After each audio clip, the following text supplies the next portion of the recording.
A battle-scarred K9 and his partner, a decorated sergeant, stand against a ruthless gang whose violence shakes an American city. As fear spreads and institutions falter, the bond between man and dog becomes a symbol of hope for a nation on the edge. With the support of a journalist, a team of veterans, and unlikely allies from the gang's own ranks, they launch a resistance that stirs the hearts of millions. But just as the city begins to heal, deeper threats emerge, funded from the shadows, aimed at dismantling everything they've built. As the legend of the K9 grows beyond its streets, so does the danger. And now, the final fight may not be one of violence, but of memory. Will the legacy of loyalty be enough to hold the line, or will the echoes of war drown out even the strongest voice? Hold on a moment before we move forward. Let us know where in the world you're watching from. And if you're loving these stories, don't forget to hit subscribe. Tomorrow's episode is going to be absolutely mind-blowing. The morning light in St. Louis didn't so much rise as it crept in, pale, reluctant, as though it too felt the tension hidden beneath the city's quiet. Patrol sirens howled faintly in the background, far enough to be dismissed, but close enough to remind people they were never really safe. On the city's south side, beneath a stretch of power lines and sagging street signs, Sergeant Daniel Briggs stood with his boot against the curb, coffee cooling in his hand. Next to him, Valor sat alert, the German shepherd's amber eyes scanning every parked car and alley like the war dog he once was. Briggs ran a hand over his trimmed beard and exhaled slowly. Mornings were supposed to be easier than nights, but lately there was no difference. Not with rumors swirling like smoke, whispers of a gang growing bolder, louder, angrier. He'd heard the name more times in the last month than in his entire 20 years in uniform, the Iron Fangs. To the public, they were just another biker gang. But to those who knew, who patrolled the streets and counted scars like badges, they were something worse, strategic, calculated, and spreading. A squad car rumbled past, the officer inside giving Briggs a nod of recognition before continuing. Valor didn't move, his ears twitching at the sound of a garbage bin tipping somewhere down the block. That's how Briggs liked it. No wasted energy, no false alarms. He reached down and scratched behind the dog's ear. "You ever get that feeling, boy," he murmured, "like the ground's about to crack wide open under your boots?" Valor didn't answer, but he didn't have to. His body stiffened a fraction of an inch, his nose lifting to the wind. Briggs followed his gaze to a row of boarded-up shops. Nothing moved. Still, he felt it, like a pressure in the air, like the electricity just before a lightning strike. The rest of the day unfolded in small, predictable ways. A school crossing where he waved to kids he didn't know by name, but recognized by lunchbox. A run-in with a street vendor who remembered Valor's name better than Briggs. The city was breathing, shallow maybe, but breathing. And that counted for something. But just after noon, while he ate a sandwich in the squad SUV with Valor curled beside him, the radio crackled with static, then a clipped voice. "Unit 7-2, be advised, possible gang activity reported near McKinley. Warehouse, units in the area, respond." Briggs didn't hesitate. He slid the sandwich back into its wrapper, tapped Valor's vest, and keyed the mic. "Unit 7-2 responding." The warehouse district had been abandoned for years, a relic of a better time. Now it was Shadowland, where deals were whispered, and law was laughed at. As Briggs pulled up near the chain-link fence, he killed the engine and waited. He didn't like rushing blind into anything. A figure moved inside the building, then two, leather cuts, emblems stitched across backs like declarations of war. Iron Fangs. Briggs's heart thudded, not from fear, but focus. The kind that comes from muscle memory and too many years of walking into rooms where no one wants you alive. He reached into the back seat, pulled Valor's harness tight, and opened the door. "Let's take a look." They moved as one, quiet, practiced. The concrete crunched beneath their feet, but not loud enough to matter. Through a broken window, he saw a stack of crates, open and lined with weapons. Not handguns, military grade, the kind that changed headlines. Then turned to Valor, gave a soft whistle, and together they walked down the hill. Quiet, steady, side by side, not as heroes, not as legends, but as the kind of souls a broken world needed most. Faithful and never forgotten. From sunup, crowds poured in. Families, veterans, school groups, survivors, volunteers from every corner of the movement. Some wore T-shirts with Valor's silhouette printed over the American flag. Others carried handmade signs that read, "We stand because he stood." The air buzzed with a kind of excitement that no longer came from spectacle, but from remembrance of what had nearly been lost and of what had been clawed back. One step, one voice, one loyal dog at a time. Briggs waited, behind the staging line, adjusting the silver clasp on Valor's special harness. The harness gleamed in the light, its leather trimmed with blue stitching, the same shade as Valor's eyes. Above the chest buckle, a new patch had been sewn. National Hero. "You good?" Briggs asked, kneeling beside him. Valor looked up, tail flicking once in acknowledgement. The dog's gait had slowed in the weeks following the capital ceremony, but his eyes were bright, his stance steady. He had aged, yes, but with the kind of dignity most men never reach. The procession began with a flyover, 4 jets from a nearby Air Force base, slicing across the sky in perfect formation. As they passed, the crowd below erupted, hands raised, tears falling freely. Then came the military units, marching bands and honor guards. And then, at the heart of it all, came Valor. The crowd surged forward, cameras raised, children waving, flags. Briggs walked beside him, the two moving in perfect rhythm like always. But this wasn't like other walks. This was goodbye in motion, an open-hearted thank you that needed no words. Some people cheered, others wept. Veterans saluted, children reached out to touch Valor's side as he passed, mothers lifted toddlers to wave at him. All of it washed over Briggs like a tide.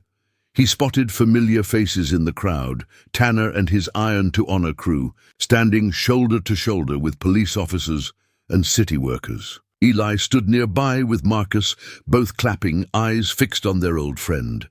Nora filmed from the media booth, but her eyes were misted, her camera shaking with emotion. The procession slowed at the corner of 10th and Hamilton, where the main stage waited. Briggs and Valor were called forward.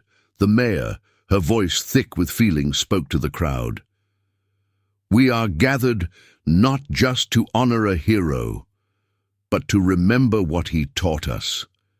That courage isn't loud. That strength isn't cruel. That loyalty, when it stands tall, can bring an entire city back to its feet." Then turning to Briggs and Valor, she extended a certificate, a proclamation signed by every member of the city council, declaring this day Valor Day.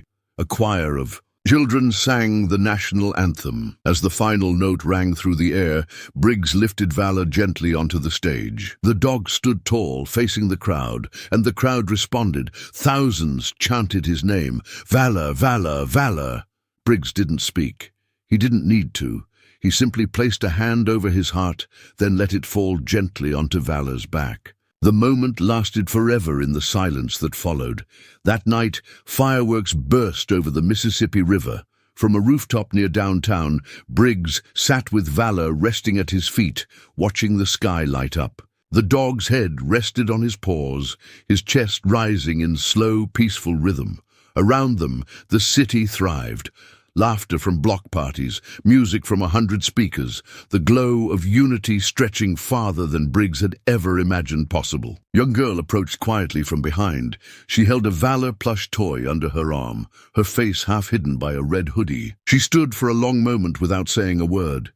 Then, quietly, she asked, "Is he going to be okay?" Briggs looked down at Valor. "He already is." The girl nodded, then smiled. "I want to be a hero like him." Briggs knelt, so their eyes met. "Then start by being kind. Every day, no matter what." She nodded again, then walked away, gripping her plush dog a little tighter. Briggs looked back at the sky, his heart full. The war had taken much, but somehow it had given something too.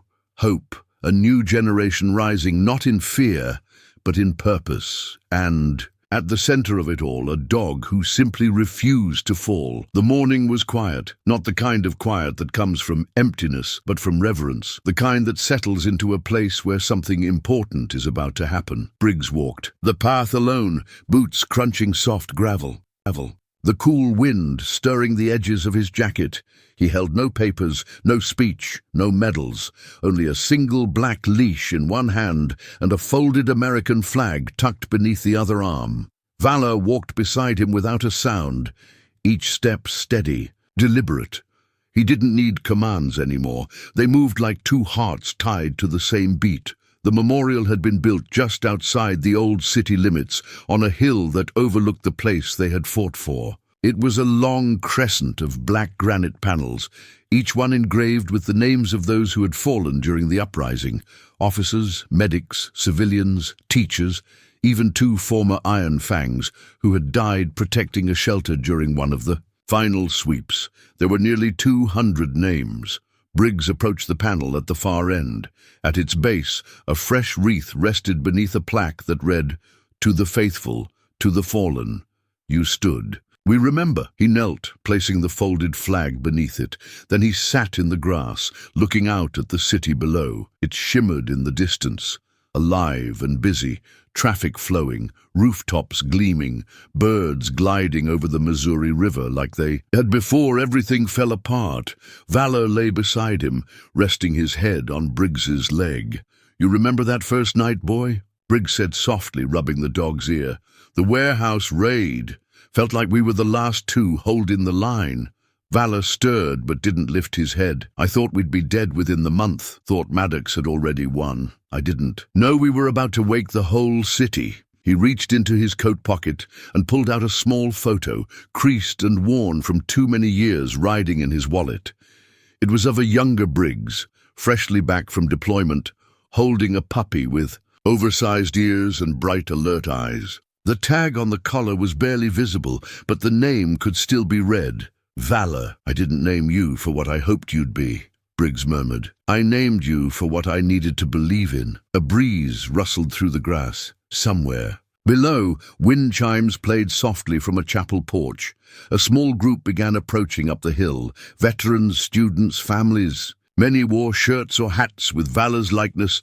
Some held candles or small flags. They didn't speak, just joined Briggs one by one, standing before the memorial, reading the names, paying respects. Among them was Nora, camera slung over one shoulder.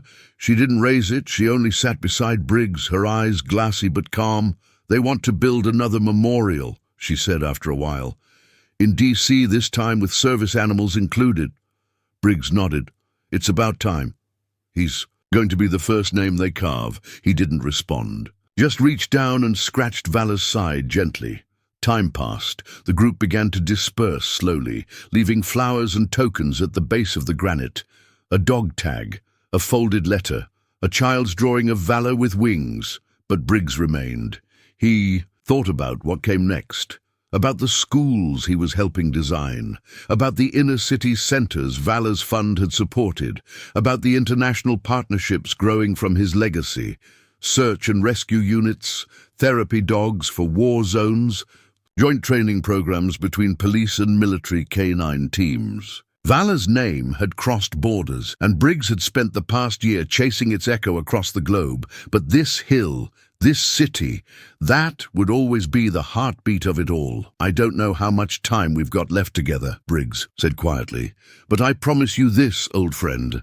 I'm going to make sure they remember." Valor shifted closer, eyes half closed in the sun. They sat until dusk, until the city lights below began to blink like fireflies, until the names on the granite shimmered under the first touch of moonlight. As Briggs stood to leave, a young girl appeared at the top of the path, the same girl from the parade. She held a single white rose in one hand. Her valor plush was tucked under the other arm. She walked to the wall and placed the rose beneath the plaque.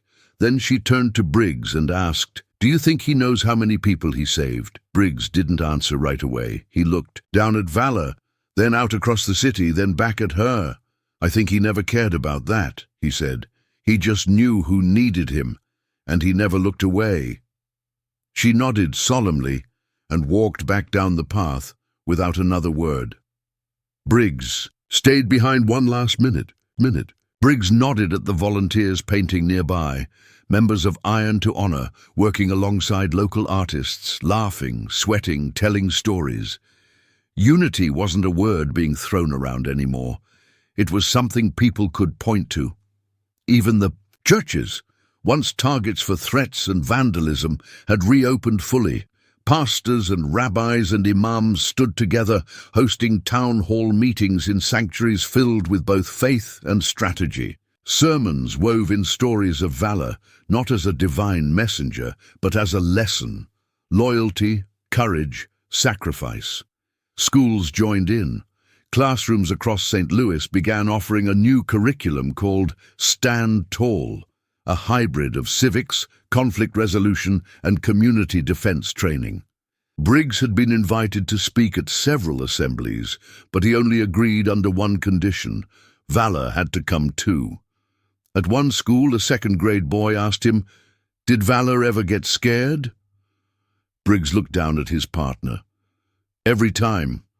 But he stood up anyway. The auditorium went silent. The teacher wiped her eyes. Meanwhile, the police force changed.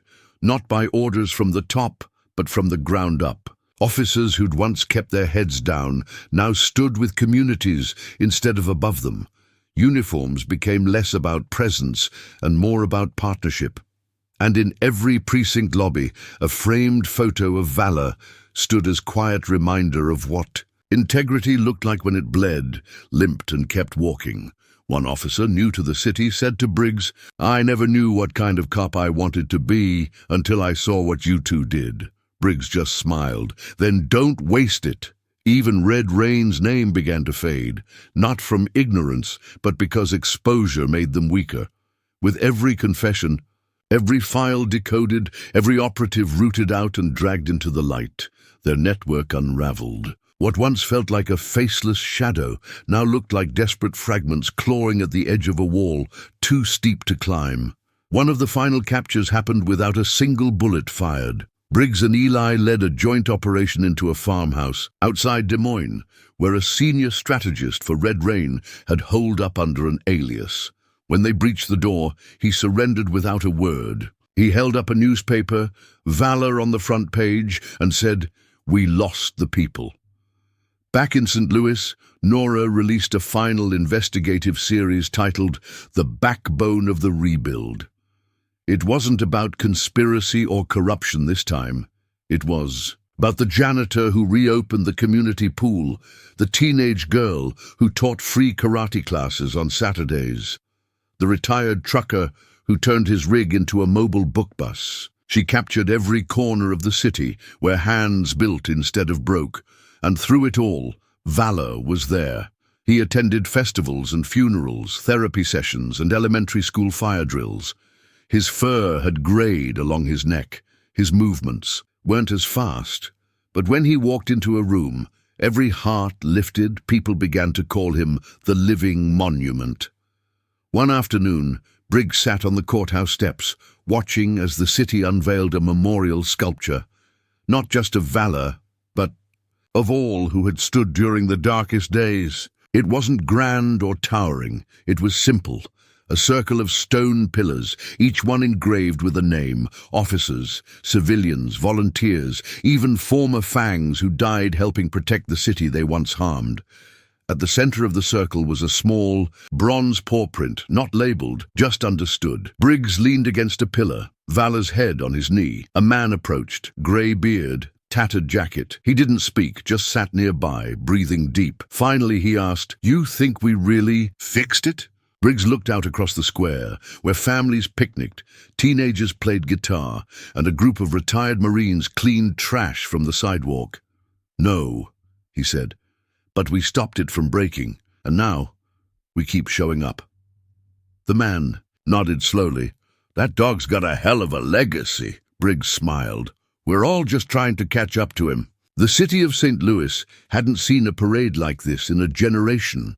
Main Street had been blocked off for 3 days in preparation, red, white and blue banners draped from streetlights, and grandstands lined the sidewalks. Flags waved from balconies and fire escapes, and storefronts painted tributes across their windows. Some images of Valor in his iconic vest, others of Briggs standing tall beside him, both figures sketched in bold, reverent strokes. Others called it betrayal. To the victims, to the history, to the pain that still echoed in alleyways and scarred storefronts. Briggs didn't excuse their past. He didn't forget what they'd done, but he saw what many refused to. Most of them were just boys when Maddox found them. Now they were men with empty hands, asking for a hammer instead of a weapon. So he set boundaries. He worked with federal agencies to clear pathways for those willing to testify, to give names and timelines. He established a program, a hard one, no second chances, no lies. They would work, they would build, and they would do it publicly. They called it Iron to Honor. At first, there were just 4 of them. They wore no patches, no chains, just work. Gloves and eyes that didn't meet anyone else's. They helped clean graffiti. They worked construction on damaged shelters, and they stayed silent when people spat near their boots. But they stayed, and others joined. It wasn't a movement. Not yet. But it was something. Briggs made sure they worked beside police officers, veterans, teachers, and volunteers. He made them tell their stories. Every one of them, on camera, for the record. Nora ran a full feature on the group. It was raw, powerful.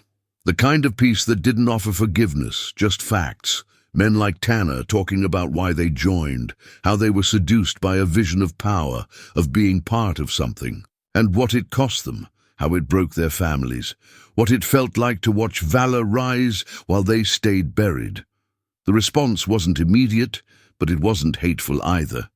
Letters came in from people who had lost sons to gangs saying, "Thank you." Others from small towns asking if Iron to Honor would come help rebuild their parks, their schools. One letter came from a woman whose brother had been an Iron Fang and died during the warehouse raid. She wrote, "I hated you all. Still do some days. But I watched your video, and for the first time I hoped maybe someone could come out of this better." Briggs brought Valor to one of their sites one afternoon. The men stopped working when they saw him. Every one of them froze as the dog trotted across the dust-covered ground. Then, one by one, they approached. Slowly. They didn't touch him, just stood near, eyes filled with something between guilt and awe. Tanner knelt, head bowed. "Don't deserve to pet you," he whispered, "but I'm going to spend the rest of my life trying to be worth it." Valor sniffed his hand, then sat down beside him. In the following weeks, Iron to Honor expanded. Briggs secured funding through a national foundation. Chapters formed in Detroit, Tulsa, Sacramento. Former gang members, motorcycle crews, and street kids who had aged into hardened men started reaching out. "We want what they've got," one email read. A way back. Briggs didn't offer absolution. He offered work, and they took it. One evening, as the sun dipped behind the St. Louis skyline, Tanner and his crew finished restoring the side of a community center that had once been an Iron Fang's safe house. Now it had a garden, a swing set, and on the wall they painted a mural, Valor, standing beside Briggs, looking ahead. No slogans, no signatures, just a single phrase in black. "The chain is broken." The breeze carried laughter now, not the kind that masked fear or mocked pain, but something real, something earned. On the corner of 8th and Monroe, children raced down a sidewalk, freshly painted with chalk rainbows. The scent of grilled food floated from nearby vendors, and old blues music played from a small speaker balanced in the open window of a barbershop. The city, for all its wounds, was alive again. Briggs walked among the crowd with Valor beside him, their steps slow, deliberate. Every few feet, someone stopped to shake his hand or kneel beside the dog to whisper thanks or snap a photo. Neither of them flinched at the attention anymore. It was part of life now. The mural on the wall behind the old train depot had been updated. Where there had once been scars and slogans, now stood scenes of rebuilding. A firefighter lifting a child, a nurse wiping sweat from her brow, a teacher standing before a chalkboard where the words "Truth is power" had been written by small, careful hands, and at the center of it all, Valor, his eyes bright, facing forward as if always moving ahead. At the base was an inscription. He didn't bark for himself. He barked for us all. Briggs had never been one for speeches, but when the mayor asked him to say something at the statue's unveiling, he couldn't refuse. He stood before the crowd, holding Valor's leash loosely. "You all saw the headlines," he began. "You saw the videos. You heard what he did. But what you didn't see was the pain. The nights in that hospital when we weren't sure if he'd make it. The silence that followed each surgery. The weight of it." He paused, and then he stood up. He looked down at Valor, who met his eyes like he always did. He didn't know the cameras were watching. He didn't do it for the city. He did it because that's who he is. And now, we have to be who we are. Applause followed. Long, sustained, heartfelt. Afterward, a woman approached him, early 40s. Her voice trembled. "My husband was one of the first responders. He made it because your dog stopped the shooter. I never got to say thank you." Briggs nodded. "You just did." Nora continued her reporting, turning the story into a national feature. It aired on 3 networks. Letters poured in from other countries. An animal rights group in France painted a 20-foot version of Valor on the side of their headquarters. Schools in Texas named their reading programs after him. Even Washington, D.C. issued an official day of recognition, National Valor Day. At home, Briggs kept things simple. He repaired the old fence, refinished the porch swing. He and Valor sat out there most evenings, watching the sky burn orange over the treetops. Sometimes people came by. Sometimes they didn't. Didn't matter, they had each other, and that had proven enough. One afternoon, a package arrived with no return address. Inside was a hand-carved wooden plaque. It simply read, "Because he stood, we stood." No note, no signature. Briggs hung it over the mantel, and beneath it Valor lay, stretched out in peace. The rebuild wasn't over. Red rain still lingered in distant corners, and new battles waited in the shadows, but the city had remembered itself, and one dog had reminded them how. It began with a letter from Washington, an official-looking envelope stamped with the seal of the United States and delivered by hand to the precinct. Briggs had nearly tossed it aside, assuming it was some formal acknowledgement of recent activity, one of those polished, distant thank yous that meant little on the ground. But when he opened it, he read the words slowly, twice, before sitting down in the nearest chair without saying a thing. Valor was being awarded the American Hero K9 Medal, not a local ceremony, not a state-issued citation. This was the nation calling his name. The event was set for 3 weeks later, Capitol Hill. Full ceremony, military honors, and the medal would be presented by the president himself. They offered to fly Briggs and Valor in with security detail and a medical team on standby. But Briggs refused the jet. He wanted to drive. He wanted Valor to see the country he saved. The journey took 5 days. They stopped in small towns and big cities, and at every stop, people were waiting. Not planned, just felt. Crowds gathered outside gas stations, lined up along highway overpasses, waving flags and holding signs. "We love you, Valor, hero dog. Thank you." In Ohio, a Vietnam veteran walked up, bent at the knee, and kissed Valor's snout. "You brought us all back," he whispered. In Pennsylvania, a school canceled classes just so the students could greet. The convoy offering letters and drawings, each sealed in red envelopes marked "For Valor." By the time they reached D.C., the story had gone beyond headlines. It had become folklore, something between legend and memory. And when Briggs stepped out of the van and onto the Capitol lawn, the crowd roared. Not for him, but for the dog walking proudly at his side. Cameras clicked, dignitaries straightened their jackets. But nothing stole the focus, not when Valor stepped forward onto that stage. He was older now, more than just weeks older. The battles had weathered him, but his posture was unshaken, his gaze alert. He didn't tremble, he didn't hesitate. He stood like a monument among men. The president took the podium. America has always believed in courage, but courage is not just found in battlefields or behind podiums. Sometimes it comes on four legs. Sometimes it bites back at the darkness. And sometimes it teaches us to stand when standing feels impossible. He turned, bent slightly, and placed the medal around Valor's neck. It gleamed against the black fur. The applause was thunderous. Briggs, in full uniform, stood to the side, eyes burning. He'd seen so much, lost so much, but this was something he hadn't felt in years. Pride without pain, joy without caution. When the ceremony ended, Valor walked down the Capitol steps beside him, head high, his medal clinking softly. With each step, they were stopped dozens of times on their way out. By Marines, senators, school teachers, children, fellow handlers, Gold Star families. They didn't ask questions, they just thanked him. But it didn't stop there. Across the country, the ripple turned to a wave. Police departments began adopting canine therapy programs modeled after Valor's recovery journey. A non-profit was launched in his name, offering mental health support to veterans and first responders through service dogs. Briggs was asked to serve as the organization's director. He accepted. Within 2 months, Valor's story had helped fund 12 new units nationwide. He visited each ribbon-cutting with Briggs, sometimes walking, sometimes riding in a custom patrol truck designed just for him. Each city welcomed him with honor guards and schoolchildren singing patriotic songs.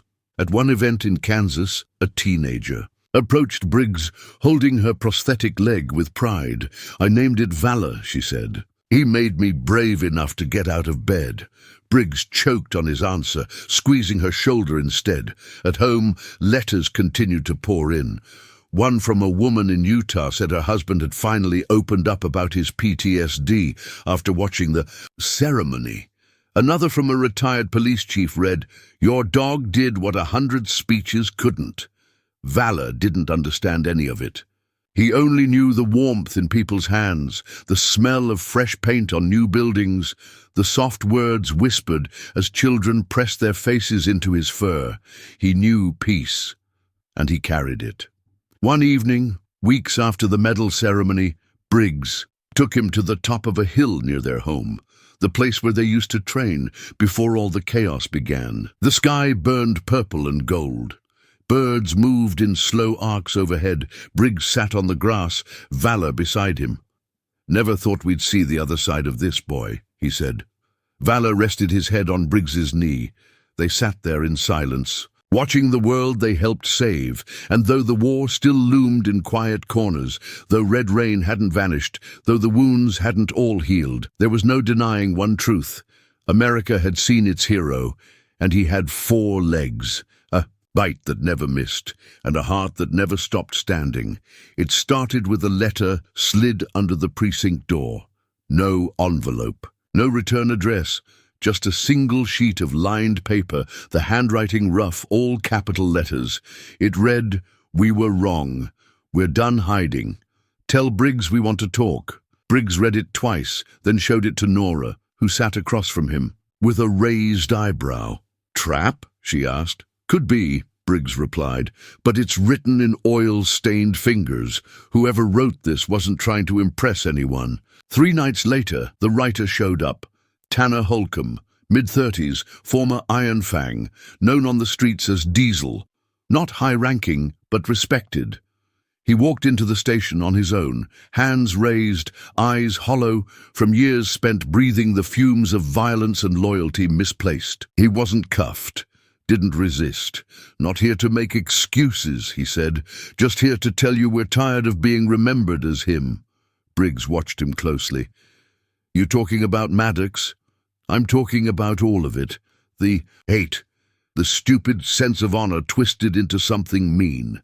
That's not what we signed up for. Briggs sat back in his chair, arms folded. And what do you want now? Tanner hesitated. We want to fix it, or at least stop running from it.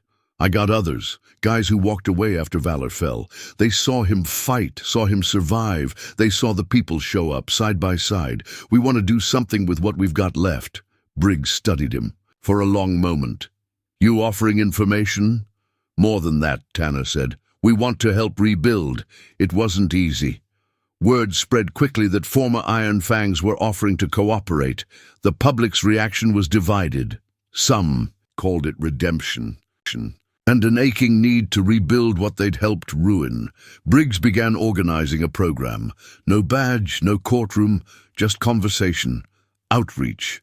A place where redemption wasn't automatic, but possible. Valor attended every meeting, even limping. He carried weight none of them could match. And when one of the boys, barely 17, asked if it was true, if the dog had really saved the city, Briggs answered without hesitation. No, he said. He saved its soul. Weeks passed. Surgeries came and went. Valor's progress astounded even the most cynical doctors. The brace came off. His stride returned, slow, steady, noble, and one afternoon Briggs walked him through the neighborhood where it all began. The same block where the first warning came, the same street where the first fear grew. Children spilled. From porches, old men waved from lawn chairs, and across every door hung red, white, and blue ribbons, some faded, some fresh, but all placed there for one reason: hope. Briggs knelt beside his partner, ruffling the thick fur around his neck. You, ready to walk into the next chapter? He asked. Valor leaned into him, and in that moment, with the wind brushing past them, Briggs knew. The war wasn't over. But for the first time, the path forward didn't feel like a battlefield. It felt like redemption. The rebuilding didn't begin with cranes or blueprints. It began with hands, rough, calloused, tired hands, lifting debris from schoolyards and sweeping shattered glass from storefronts. It began with silence, broken by quiet greetings between neighbors who once kept their eyes on the ground. St. Louis was not the same city it had been before Valor fell.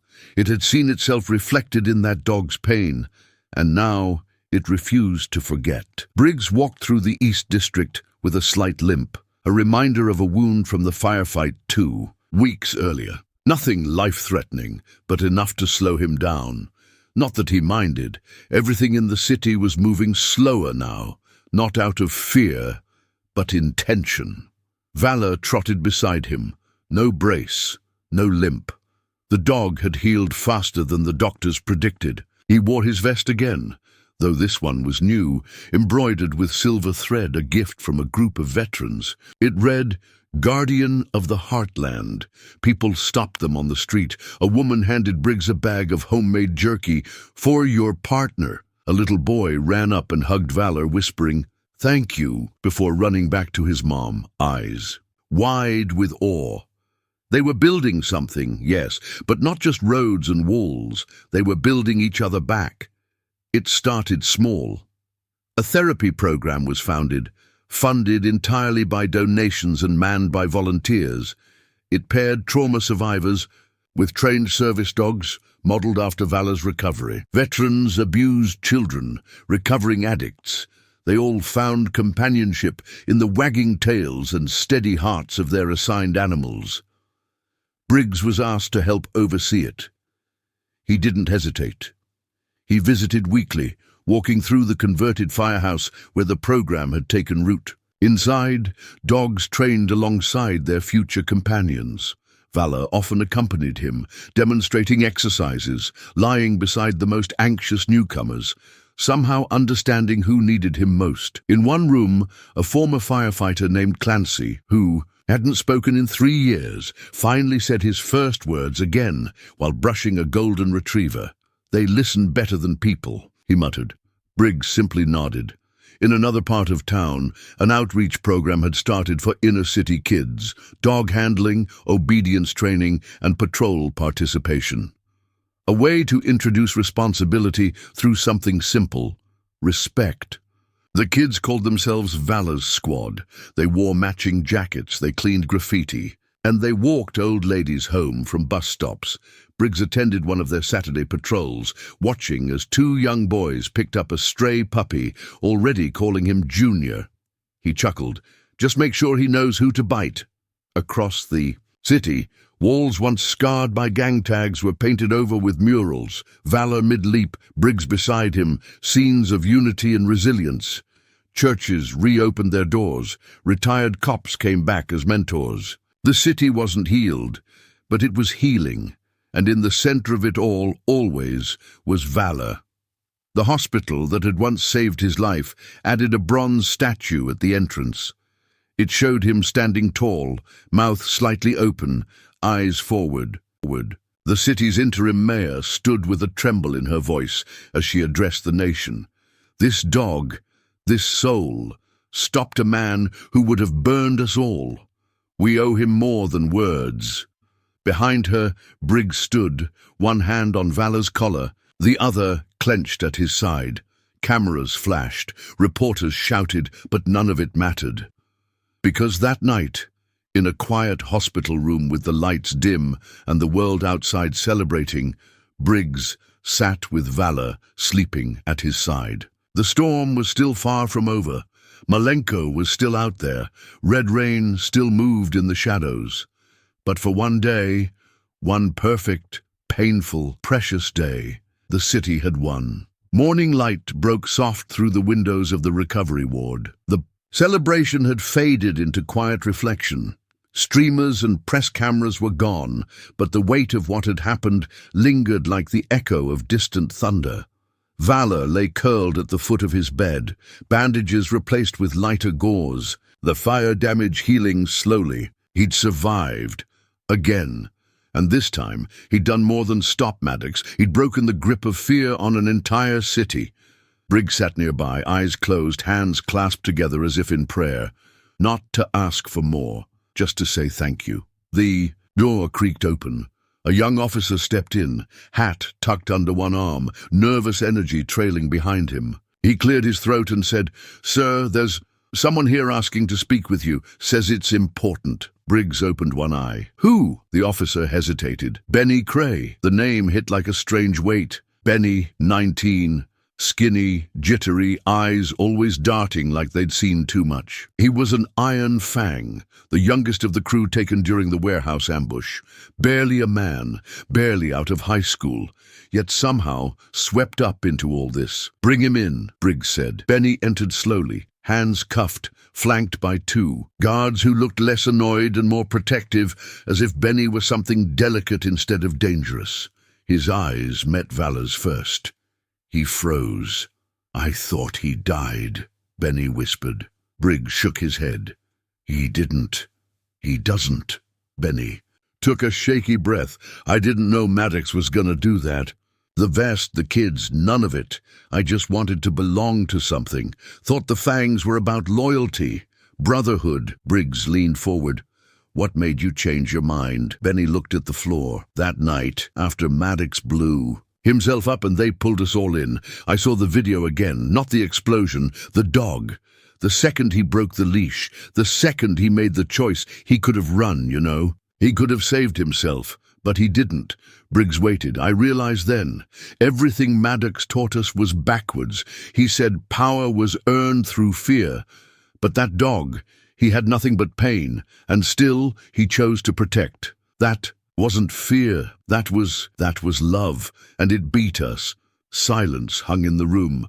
"I want to help," Benny added, lifting his head. "I know names, locations. I know who was talking to Red Rain. I'll give it all. I'll testify. Just let me start over." Briggs studied him. He wasn't looking at a gangster. He was looking at a kid who'd been swallowed and spit back out by a machine too big to understand. And now he was reaching for the edge of something better. "You don't get to erase what you did," Briggs said quietly, "but you can build something with what's left." That afternoon, Benny was transferred to a federal facility under protective status. His statement began unraveling the deeper layers of Red Rain's infiltration. He named names, provided drop points, even mapped out digital hubs, temporary servers used to cycle encrypted messages through abandoned warehouses across the Midwest. Marcus took the intel and worked around the clock.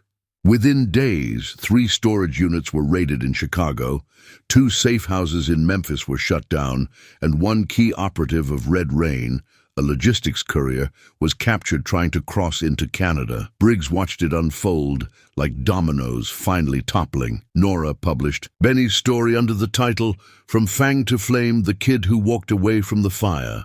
It ran front page, received both praise and criticism, but no one denied the truth in Benny's confession, and something else started happening.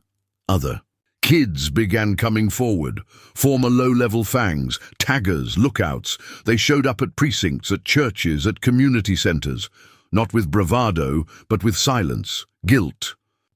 Not during his intake at the secure detention facility, not during questioning, not when presented with evidence from the terminal raid, surveillance footage, or even when shown the encrypted communications tying him to Red Rain operatives. He sat in the interrogation room like a man waiting out bad weather, calm, amused, as if the walls couldn't hold him. Briggs watched from the other side of the glass, his fists tight against the metal table. "He knows something," he muttered to Nora, who stood at his side, arms crossed, jaw tight. "He always knows something," she replied, "but this time he's too quiet, which means it's already in motion." Briggs stared through the glass. Maddox's lips twitched into a grin, his eyes locking with the two-way mirror like he could see through it. Later that night, the storm hit. A call came in, frantic, garbled, barely coherent. 2 kids, taken from the East District, boys, 7 and 9, last seen near the volunteer checkpoint. Briggs was already moving before dispatch finished the sentence. Eli joined him at the van, checking his gear.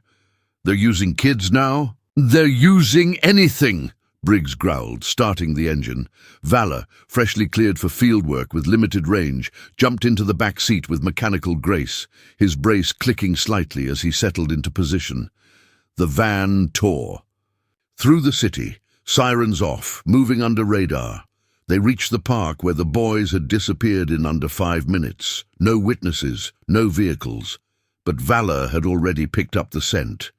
He led them across the playground, over the chain link fence, down into the utility corridor behind a row of boarded shops. Briggs followed close, heart pounding.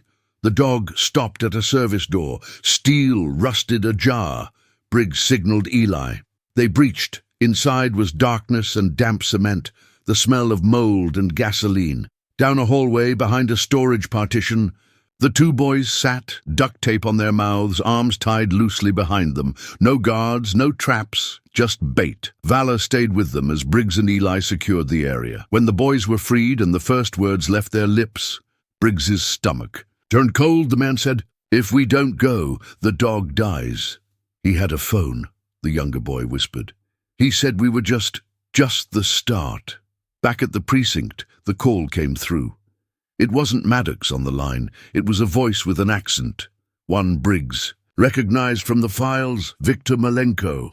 "You took our voice," Malenko said. "Now we take yours." The screen lit up. A live feed. Maddox, standing inside his own cell, arms raised, 2 guards unconscious behind him. He wore a vest, not cloth, explosives, and in front of him, chained to the floor, Valor. Briggs stood frozen, breath caught between rage and disbelief. The live feed shifted as Maddox stared into the camera, a detonator in his hand. "I told you," he said. "If I fall loud," Briggs shouted into the mic. "Don't you touch him!" But Maddox only smiled. "This city made a mistake, Daniel. It chose a mutt over a man, loyalty over power. Now it gets to watch what loyalty buys." He stepped toward Valor, thumb hovering over the trigger. Then came movement. Fast, feral. Valor lunged. The leash holding him hadn't been secured fully. Maddox didn't know, but Briggs had. Days ago he'd made sure Valor was trained to test his limits in case of emergency. And now that training saved them all. Valor launched himself forward, biting Maddox's wrist, the detonator flying across. The room. Chaos, alarms, a blur of light and panic. Briggs and Eli stormed into the facility. Security protocols be damned. The door to Maddox's cell was half blown, the inside scorched. Smoke billowed out.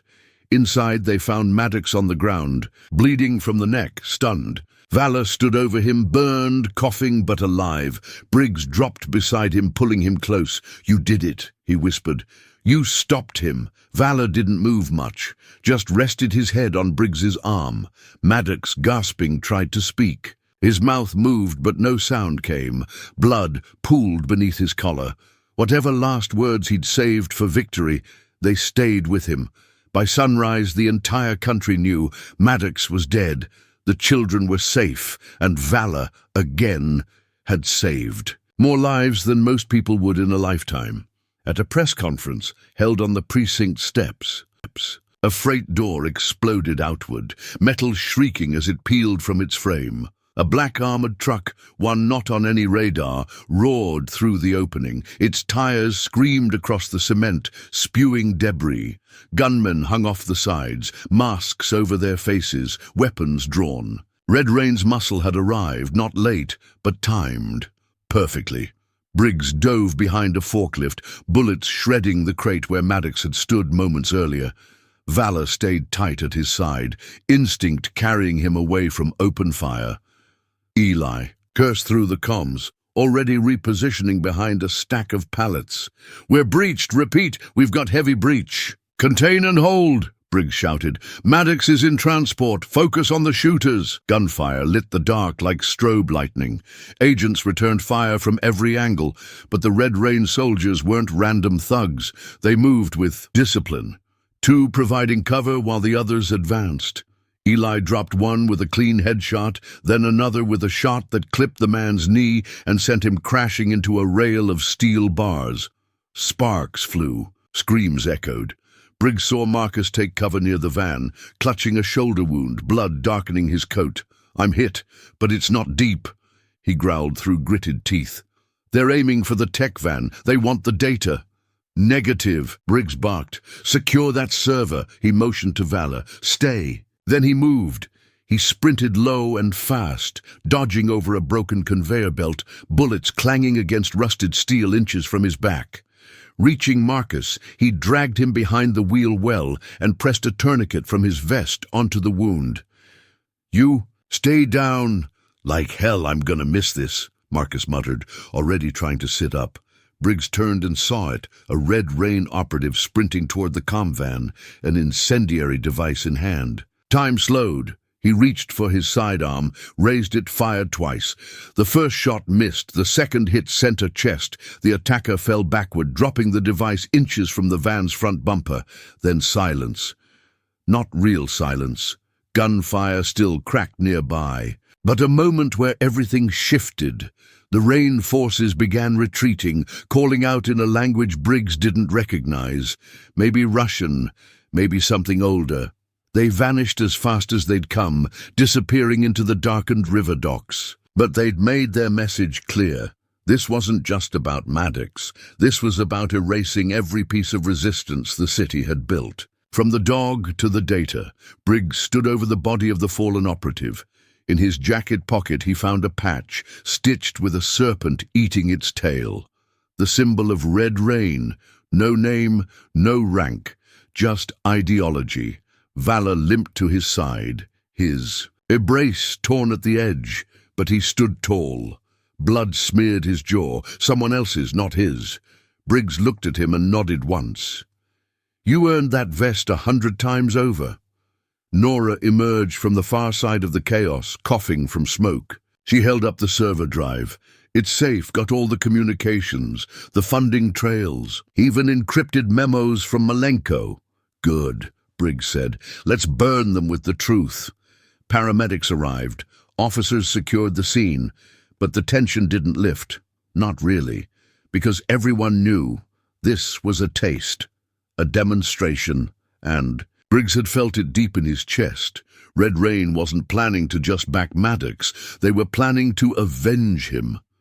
Later, back at the command center, Nora patched together what they'd gathered. Messages intercepted showed growing movement across 3 other cities. Rain wasn't reacting. They were pivoting, shifting their resources. One line stood out in the decrypted file. Remove the face, silence the bark. The city will follow. Briggs, rid it, jaw clenched. They're still coming for him. Let them, Eli muttered from across the room, reloading a magazine. Let them try. Valor slept beside Briggs's desk that night, his breathing slow, steady. A scar now crossed. His left ear and the fur on his side was shaved and stitched, but his chest rose with calm rhythm. His presence was no longer just symbolic. It was defiant. Briggs looked out the window, toward the city still blinking under cold clouds. They don't get to win, he said quietly. Not here. Not now. And in the silence that followed, Valor stirred, lifting his head like he agreed. For 48 hours, Maddox said nothing. Briggs didn't look away from the warehouse. You're on. Marcus's voice crackled through the earpiece. Thermal scan picking up movement on the east axis. 2 bikes, 1 SUV, ETA 90 seconds. Briggs keyed his mic. Copy. Units hold. Nobody moves until the crate is touched. Nora sat in a surveillance van parked 3 blocks down, surrounded by monitors showing every angle of the warehouse. She'd gone quiet the moment the vehicles were spotted. Her eyes narrowed, her voice low as she relayed updates. Briggs, looks like more than just second-tier muscle. There's a 3rd vehicle coming up behind, 2 more figures, no facial IDs yet. The team stiffened. Eli adjusted his position. Then they arrived. 3 motorcycles pulled in first, headlights off. Behind them, a matte black SUV rolled up slow, the tires silent over the cracked concrete. Doors opened, boots hit the ground. Spiderneck stepped out first, just as Eli predicted. Beside him, 2 bikers with modified rifles strapped across their backs. They moved cautiously, peering around, clearly suspicious, but curious enough to keep moving. Then another figure emerged, Colt Maddox. Briggs felt the chill slide down his spine. Maddox was wearing a black tactical coat, hood down, his face lit by the soft glow of the moon. He walked without fear, a grin twisting the corner of his mouth. Looks like I owe you $10, Briggs muttered. Eli's voice returned in a whisper. Never thought he'd show. You want the shot? Briggs narrowed his eyes. No, let him come closer. We want them all. Maddox and his crew approached the shipping crate at the heart of the warehouse. It sat open, filled with decoy. Weapons, replica rifles, dummy explosives. Enough to bait, not enough to use. He reached in, pulled out a rifle, tested the weight and laughed. Either someone's real stupid, he said aloud, or someone thinks I am. He dropped the gun. That's when the lights cut on. Flood lamps snapped to life. From all sides of the warehouse, bathing the entire lot in blinding white, red and blue strobes ignited behind cargo containers. Unmarked vehicles surged forward. Dozens of tactical agents rose from cover with weapons drawn. C. Lewis PD, hands in the air. Briggs moved in from the shadows, pistol raised, voice steady. It's over, Maddox. Maddox didn't flinch. He looked around, then grinned. Well, I'll be damned, he said. You actually got the city to stand up. Spiderneck reached for his weapon. Valor's bark cut through the night. From behind Briggs, the German Shepherd charged, armored, low and fast. He launched, teeth sinking, into Spiderneck's arm, just as the man raised his rifle. Both went down in a tangle. Eli moved fast, disarming the second biker. Agents swarmed. Maddox didn't run. He just stood there, staring at Briggs as chaos erupted around them.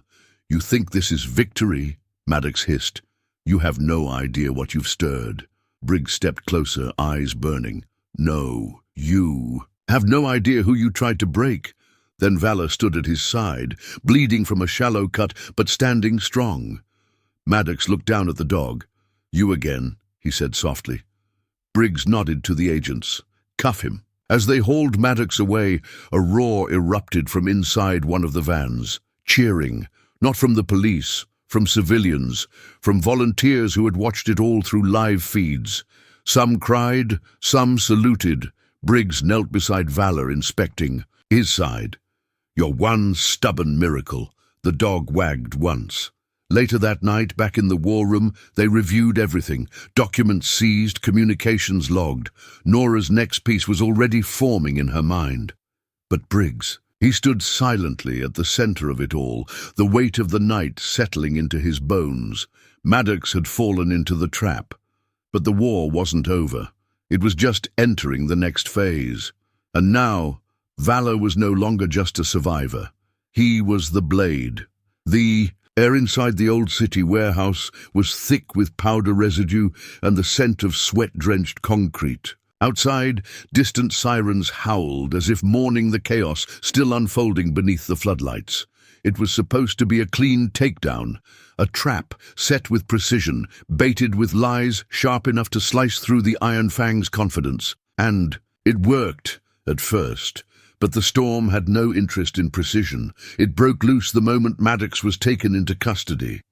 From the far end of the warehouse, a burner phone slid through his mail slot in the middle of the night. No caller ID, just one incoming video. He hit play. Maddox stood in a dark room, face partly obscured, arms folded. "Cute story you're telling out there," he said, voice slick with venom. "But you're not the only one who knows how to inspire. You made him a hero, so I'll make him a martyr." The video cut out. There was no timestamp, no location, just that threat. Maddox wasn't hiding from exposure. He was feeding off it. Back in the war room, Marcus ran diagnostics on the phone. Dead end. Rerouted through 5 different countries. No traceable ping. He's got resources, we don't. Briggs rubbed his temples. "We don't need to trace the signal. We know what he wants. He's coming for Valor." Security around the hospital was doubled overnight, armed guards at every door, rooftop surveillance. Briggs stayed in a cot outside the ICU, his weapon under his coat, Valor sleeping behind triple reinforced glass. And still the crowds came. Every day people gathered, praying, drawing, singing. Children left handmade collars. Veterans saluted as they passed the entrance. The hospital had become a fortress of hope, but truth didn't stop at hope. It kept digging. Nora released a second report, this time showing intercepted communications between Red Rain's inner circle and city officials, including foreign bribes, and leaked court transcripts. One line caught Briggs's eye: target the symbol, cripple the spirit, collapse the line. It wasn't about money, it never had been. It was about control through fear. The report exploded. Federal agents swept through. Officers with warrants. Congressional hearings were scheduled. Cities across the country launched internal audits of their own departments. And in every one of those places, someone asked the same question: what would Valor do? It was strange. How a single life, an animal at that, could shift the weight of an entire nation's spine. But it had, and Maddox, he was getting desperate. A week after the report, a train station in the West District exploded. No deaths, thankfully. A warning, not a kill. But the signature was clear. Spray paint on a shattered pillar read, "Rain falls when the people rise." Red Rain's message was shifting, their desperation showing. They were losing control of the story. Because now the country knew who they were, knew what they wanted, and they were choosing Valor instead. In the ICU, Briggs sat beside his partner, reading one of the letters sent from across the world. This one was from a retired soldier in Montana. It said, "I don't go out much since the war, but I put on my uniform again last Sunday, just to salute the blag, just because of your dog." Briggs folded the paper slowly. He leaned in, his voice soft. "You hear that, boy? You're waking more people than I ever could." Valor stirred, eyes heavy but aware. Outside, the city lights burned brighter. The truth had been pulled into the light, raw and ugly, but undeniable, and no matter how hard Maddox tried to break the symbol, all he had done was set it in stone. A cold front swept through St. Louis, sharpening every shadow and slowing the city's heartbeat. Wind curled through alleyways like warning fingers, lifting leaves and carrying the scent of iron and smoke.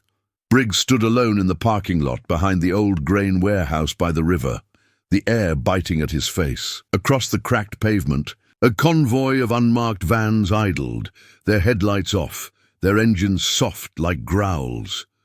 This was it.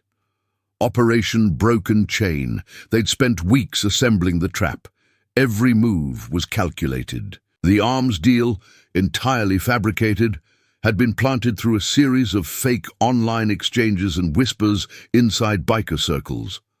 Marcus had designed the digital breadcrumbs with surgical precision, feeding disinformation to Iron Fang's informants, and letting the right ears catch just enough of it to bite. A shipment of black-market weapons from Eastern Europe, set to arrive in St. Louis by cargo truck, would be housed at this very location, unsecured, high-value, untraceable, and ripe for the taking. Briggs didn't expect Maddox himself to show, but they knew someone would.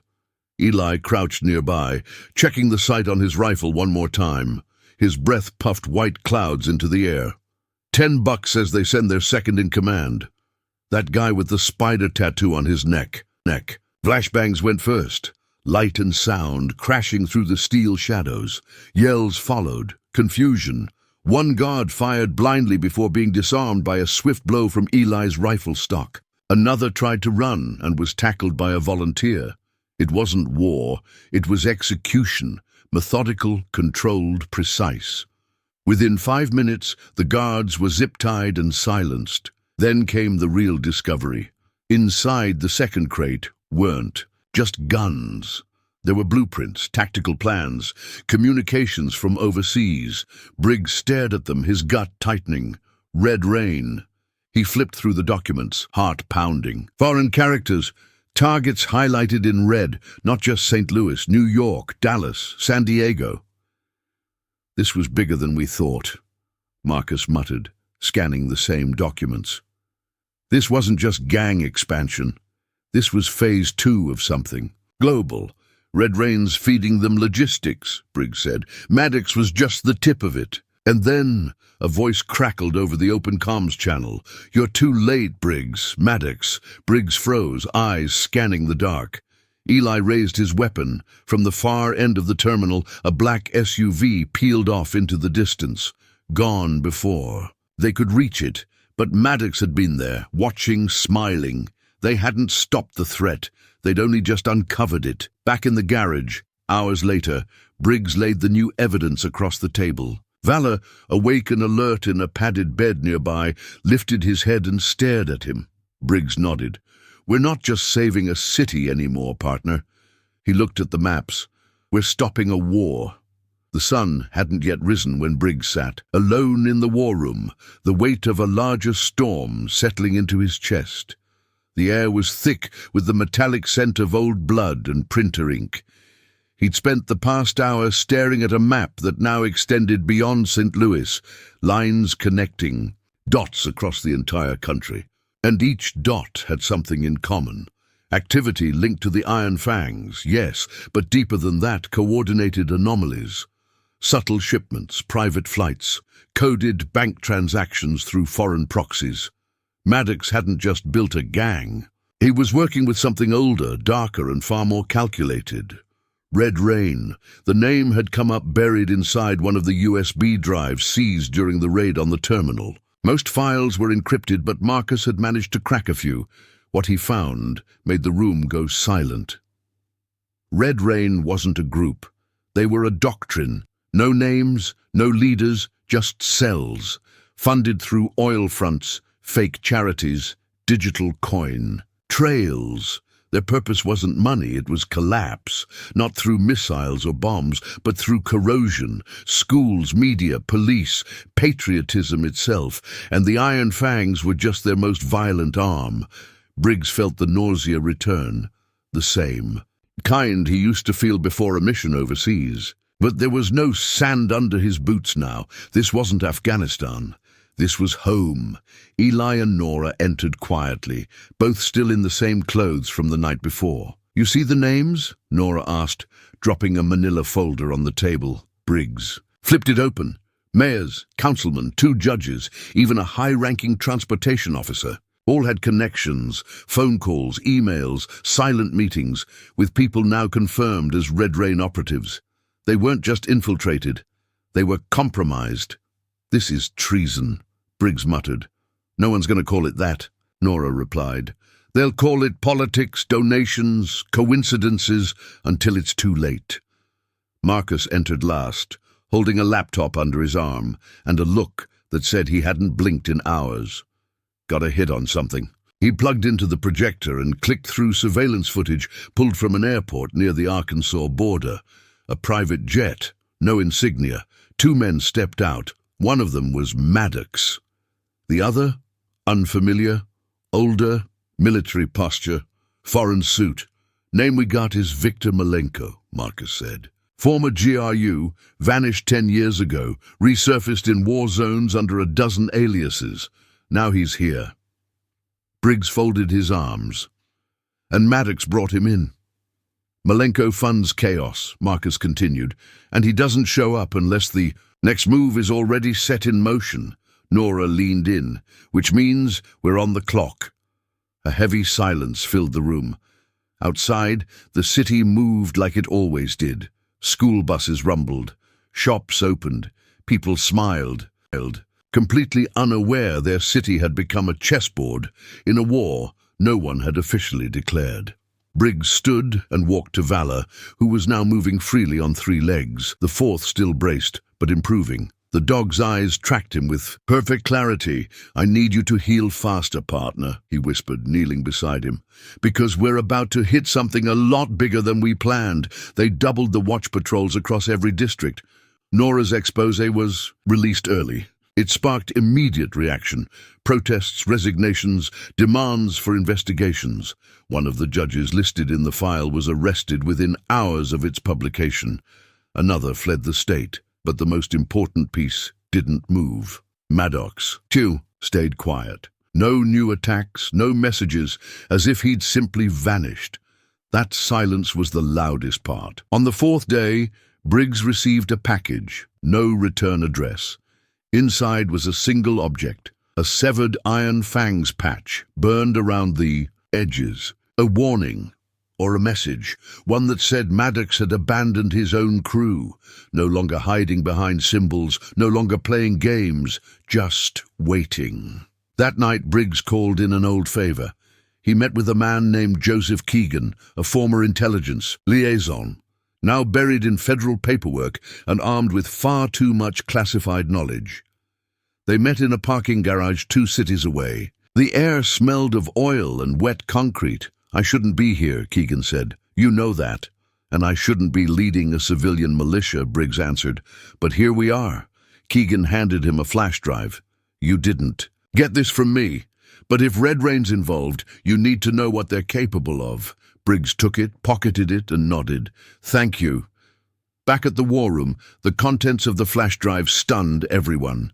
Blueprints for staged blackouts, false flag shootings, propaganda videos ready to release in targeted cities, all pre-recorded, subtitled in multiple languages. One folder labeled Eagle's Fall was locked behind 5 encryption layers. They didn't have the tools to crack it. Not yet, but the pattern was clear. Valor had been a symbol. Now he was a target, and whatever came next would make the fall from the hotel look like an opening move. As dawn broke, Briggs looked at his team, his city, and the wall of evidence now, stretching past their understanding. "This isn't just about fighting a gang anymore," he said. Nora finished the thought for him. "It's about saving the country from forgetting who it is." The city wasn't sleeping anymore. Not after the names were published, not after the masks came off. Councilmen, judges, even a deputy mayor, all now under public fire, their faces splashed across every news network. Briggs watched the coverage from a bar just south of Market Street, the old kind with sticky floors and TVs hanging like relics from a better decade.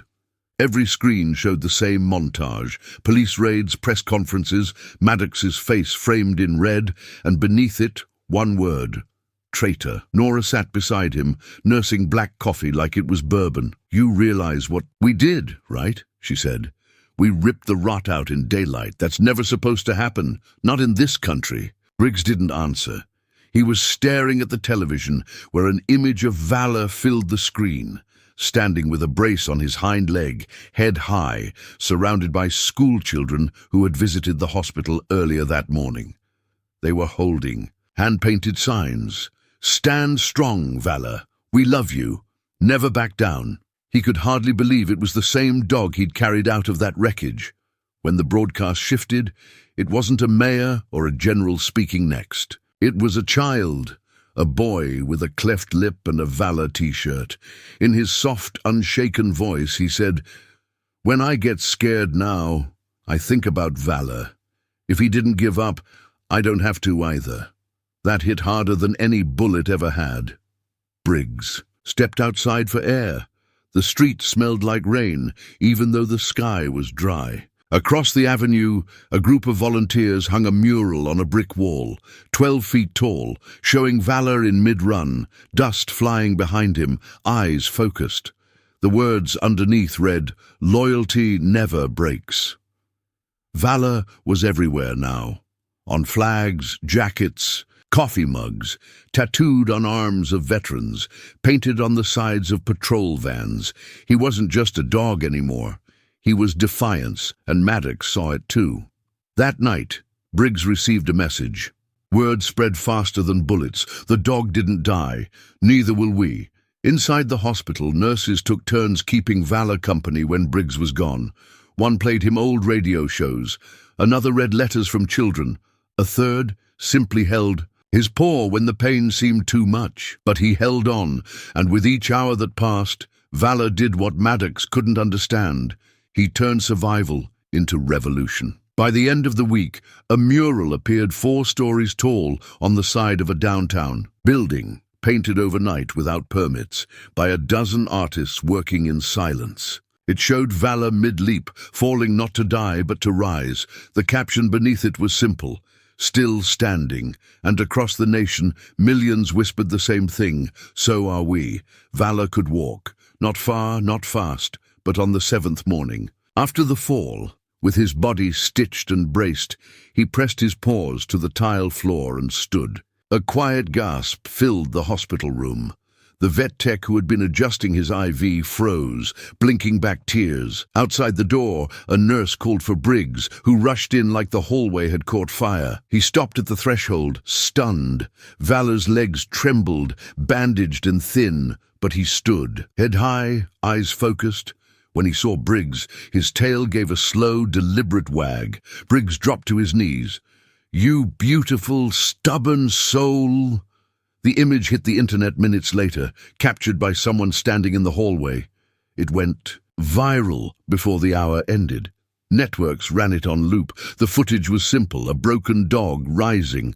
But to the nation, it was something else. Proof. That hope wasn't just possible, it was alive. Briggs didn't wait. Later that night, in a cold garage cluttered with maps, blueprints and printouts, he stood beside Marcus, Eli and Nora, each of them running on adrenaline and fury. On the table before them was the schematic for an abandoned shipping terminal at the edge of the river. The shipment was coming in there. Arms, tech, armor, enough to arm a small militia. "We take this out," Briggs said. "We cut their legs off." Marcus traced a line from the train yard to the terminal. "Our source inside said it arrives. Friday 2 a.m., 3 transport crates. Offload team of 6. Likely guarded by a dozen more from Iron Fangs. Maddox may show. He's not the type to sit out something this personal." "He's not," Briggs agreed. "He wants to make a statement." "So do we," Nora said. Eli leaned forward, tapping on the old drainage tunnel beneath the terminal. "Access point brings us in under their radar. No guards, no cameras. We strike from below." Briggs looked at each of them. "We do this. Clean. No blood unless it's forced. We're not them," they nodded. The next 3 days blurred. Plans were finalized. Teams assembled. Volunteers trained in silence. Surveillance drones swept the perimeter of the terminal, capturing schedules and guard patterns. Briggs barely slept, checking on Valor during every break. The dog rested under careful supervision, eating small meals, regaining strength. On the second night, Briggs brought him a patch, a small, custom-stitched emblem with his name and the word Guardian. He clipped it to Valor's recovery vest. "You earned this more than any man I ever knew," he whispered. The war room was humming. By Thursday, Nora had her expose queued, scheduled for release exactly 2 hours before the raid. It would name every city official found in the gang's pockets, complete with evidence. Not just blackmail, not just bribes, treason, a system cracked from within and now exposed. Briggs pulled on his tactical vest, checked his sidearm and looked over the blueprints one last time. "They expect fear," he said. "Let's bring fury." Midnight came. The team moved in silence through the tunnels, each step echoing faintly off the damp concrete walls. Above them, the city slept, unaware of the war crawling beneath its streets. Briggs led, Eli at his right, Marcus behind with comms, and 2 former SWAT members in the rear. No one spoke. Every heartbeat was a drumbeat, counting toward collision. They reached the underbelly of the terminal. Briggs signaled halt. Above them, voices, engines, boots on metal. The crates had arrived. They waited for confirmation. 10 guards, Marcus whispered into the earpiece. Maddox not visible yet. No. Sign of explosives. Briggs gave the signal. They rose like phantoms. Outside the ICU window, news vans lit up the night. The retaliation had come, but Maddox had made a mistake. He thought he broke the city. All he'd done was give it a reason to fight harder. The nation held its breath. In a sterile hospital room, tucked away behind layers of security, Valor clung to life. Machines beeped steadily, each tone marking another second the dog refused to let go. News crews camped outside the building. Social media feeds overflowed with the video of his fall, played again and again until it etched itself into the country's conscience. They watched him plummet, screamed as he vanished from view, and sobbed when the tarp broke his descent. Now they waited, praying, hoping. Inside the room, Briggs never left. He sat in the same chair for 36 straight hours, his uniform wrinkled, eyes red, hand resting gently on Valor's paw. The dog was wrapped in gauze and wires, a brace, covering one hind leg, chest rising only because a machine insisted it must. Yet there was something in that stillness, a quiet defiance, as if even in sleep Valor refused to surrender. Doctors were stunned. Valor had broken his femur in 3 places, fractured 4 ribs, his lungs had bruised, but his heart, strong, undeterred.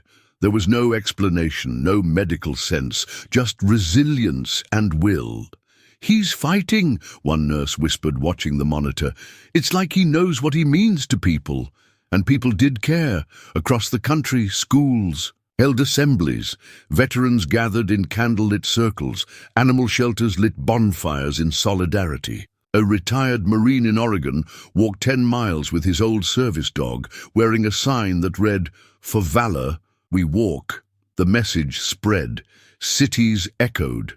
The retaliation had united them. Maddox had failed. Instead of fear, he'd inspired rage. Not the chaotic kind, but the determined kind. The kind that builds from the ground up, that doesn't yell. It acts. Nora sat across from Briggs on the 3rd night. She hadn't asked for an interview, hadn't taken a photo, just brought him coffee and stayed. "You know what people are calling him?" she said gently. "The soul of the city." Briggs didn't answer. "He's more than a dog now, Daniel. He's a reason. People who hadn't spoken to each other in years are walking together again. Your resistance? It's no longer underground." He finally looked up, voice low. "Then, we have to do more than mourn." We hit back, and so the planning resumed. Marcus brought intel, chatter pulled from dark web forums and encrypted biker channels. Eli mapped out red zones, areas the Iron Fangs still controlled. Nora drafted a full exposé, targeting local officials who had turned a blind eye to the gang's rise. The time for defense had passed. Meanwhile, Briggs received visitors, officers, soldiers, strangers. They came not to talk, but to look through the glass at the K9 fighting for breath. They left behind letters, patches, medals, tokens. One night, a 7-year-old girl arrived with her grandfather. She pressed a small stuffed dog against the window and whispered, "Please wake up, Mr. Valor." By the 4th day, a miracle. Valor's eyes opened, not fully, just a flicker, but enough. Enough to make Briggs leap to his feet, his voice breaking. "That's it, boy, come back to me." The doctors confirmed it. Consciousness, reflexes returning. The ventilator might be removed in 24 hours. And the news? It erupted. Cable anchors cried. Commentators called it divine. Even the president released a statement calling Valor a symbol of the very best in us. But for Briggs, it was personal. That night, while Valor drifted in and out of sleep, Briggs stepped into the hallway. Eli and Marcus were waiting, both silent. "He's not out of the woods," Briggs said. Eli nodded. "But we are, because now the people believe." Briggs looked out the hospital window at the flood of candles glowing along the sidewalk. "Then we make it count." The war room returned to life. Intel confirmed a new shipment, guns, explosives, body armor, headed into the city within 72 hours. The Iron Fangs were preparing for something massive. This wasn't street level anymore. This was warfare. But now Briggs had numbers, had momentum. Volunteers were flooding in, former cops, disillusioned bikers, ex-soldiers. They didn't want fame. They wanted to fight back for their neighborhoods, for their kids, for Valor. Uncertain if this new courage would last.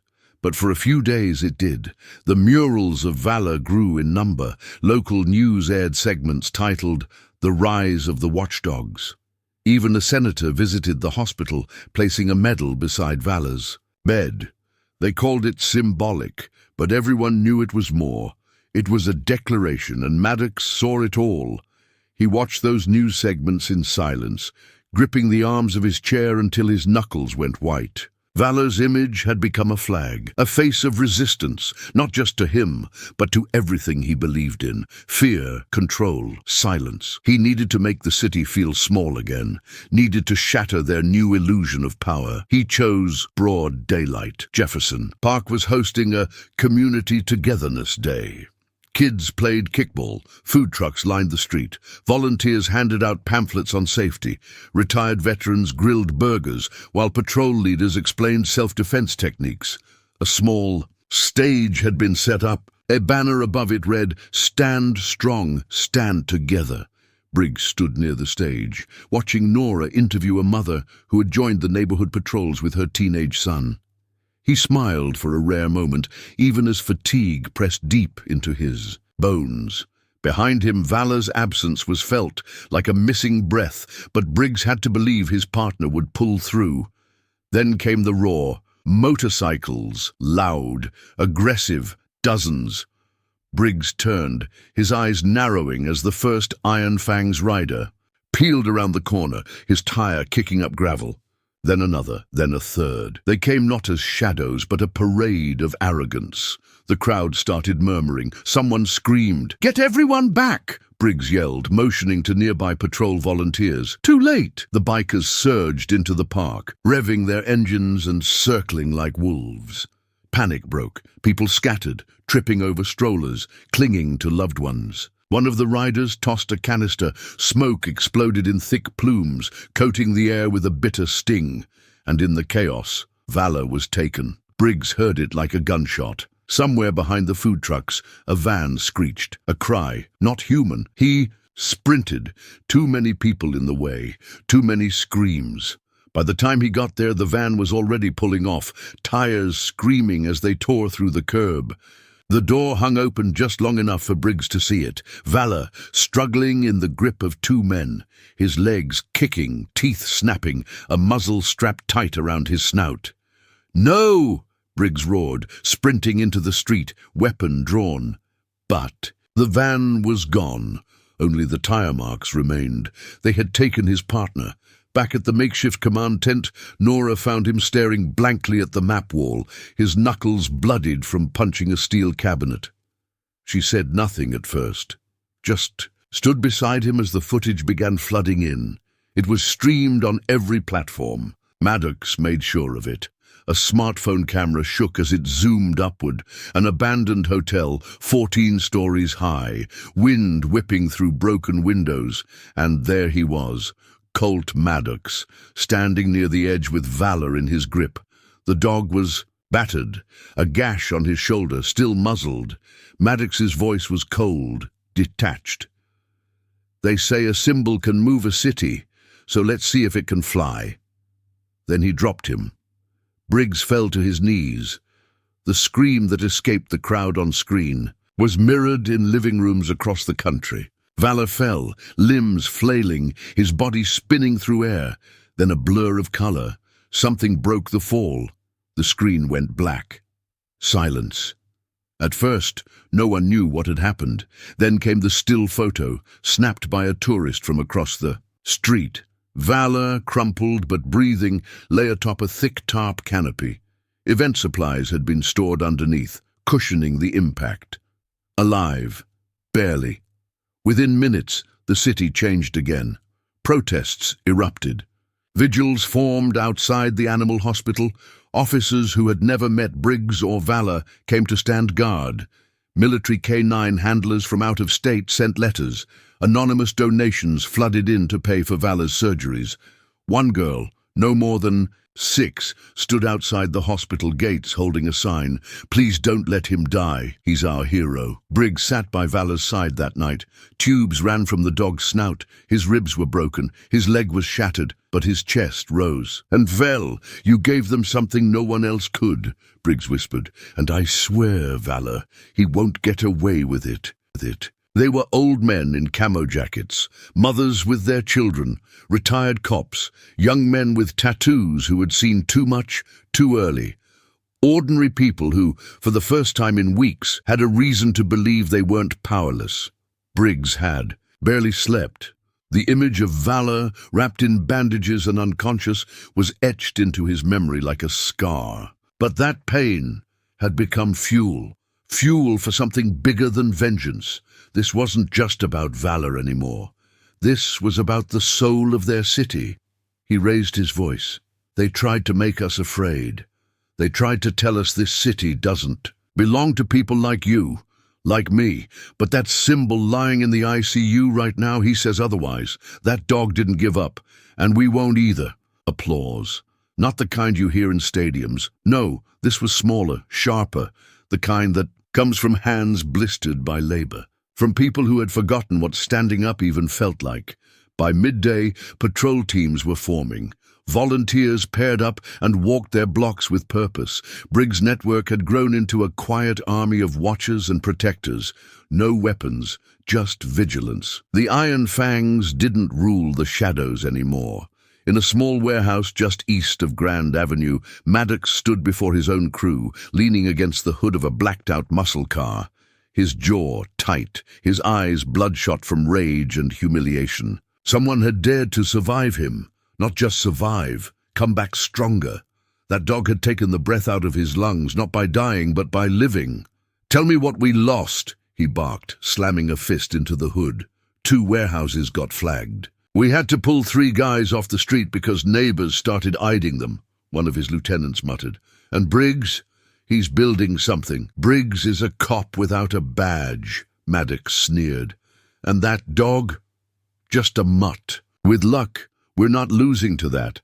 Another man spoke up. "It's not just Briggs. People are turning. The city's waking up." That silence, the kind that cuts the air clean, fell hard. Maddox turned slowly, a grin spreading across his face, wide and slow like oil leaking. Then it's time they went back to sleep. While he plotted, the city began changing under his nose. Murals appeared overnight, painted on crumbling buildings. Valor's image, eyes strong and noble. Children wore T-shirts with his silhouette. "Stand like Valor," one slogan read. Nora Price arrived at the community lot that afternoon, camera slung across her shoulder, recorder clipped to her jacket.